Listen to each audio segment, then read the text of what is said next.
नमस्कार, आपण पाहताय कोकणशाही चॅनल कोकणच्या समृद्धीचं. मी चिन्मय गुगळे.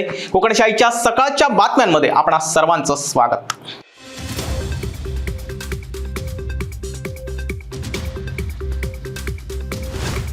वेंगुर्ला तालुक्यातील तुळसगावात जलजीवन मिशन अंतर्गत लाखो रुपये खर्च करून बांधलेली पाण्याची विहीर कोसळण्याच्या स्थितीत आहे. तरी प्रशासनानं तात्काळ याची पाहणी करून संबंधित ठेकेदारावर कडक कारवाई करावी अशी मागणी ग्रामस्थांनी केली आहे.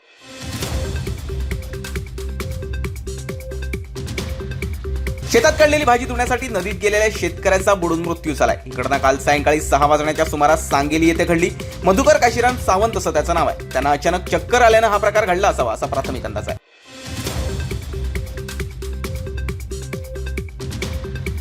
मुंबई गोवा महामार्गावरील खड्ड्याचं विघ्न दूर होणार असून मुंबईकरांचा कोकण प्रवास खड्डेमुक्त होणार आहे. यासाठी राष्ट्रीय महामार्ग प्राधिकरणानं दंड थोपटल्यात. मुंबई गोवा महामार्ग खड्डेमुक्त करणार असल्याची हमी राष्ट्रीय महामार्ग प्राधिकरणानं दिली आहे. त्यामुळे चाकरमान्यांचा प्रवास सुखकर होणार आहे.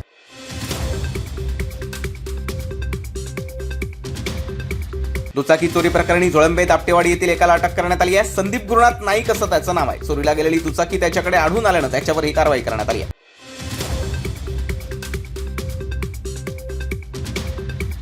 तळवणे वेळवेवाडीतील पुलाच्या भरावाची माती खचल्यानं रस्त्याला धोका निर्माण झालाय. तसंच अपघाताची शक्यता देखील निर्माण झाली आहे. त्यामुळे प्रशासनानं तात्काळ याकडे लक्ष द्यावं अशी मागणी ग्रामस्थांनी केली आहे.